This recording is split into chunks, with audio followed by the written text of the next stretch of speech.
Edozein gaiari buruzko albisteak dauzkagu eskura, bai hedabide tradizionaletan, telebista eta aldizkariak besteak beste, bai internetetik atzigarri dauzkagun beste mediotan, Twitter, YouTube, Facebook esaterako. Informazioz blai egonda edo nor pentsatuko luke primeran informatuta gaudela, baina benetan hala da?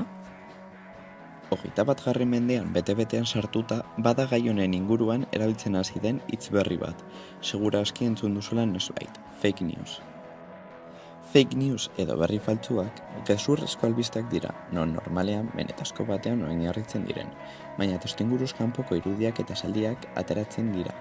Hasierako esanahia guztiz aldatzeko eta jendeak gai jakin bati buruz duen pentsamoldea manipulatzeko, onura politikoari edo ekonomikoari begira. Hortaz, berri faltsu hauei aurre egiteko jarraian 5 aholku emango dizkizugu. 1. Albiste bat irakurtzen duzunean, konprobatu informazioaren iturria eta beregilea. Albiste faltsu gehienek ez dute iturri fidagarririk, eta anonimotasunaz aprobetxatzen dira. 2.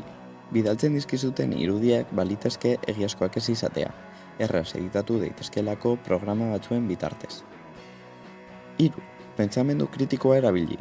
Esaten dutena sinetsi baino lehen, gaiari buruz zeure kabuz hausnartu eta ikertu, iturri desberdinetako informazioa konparatuz.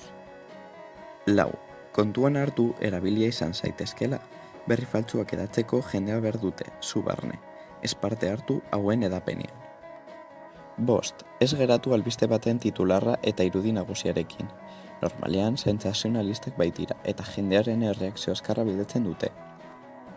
Hau guztia esanda, espero dugu aholku hauekin berri faltsuei aurre egiten kapaz izatea.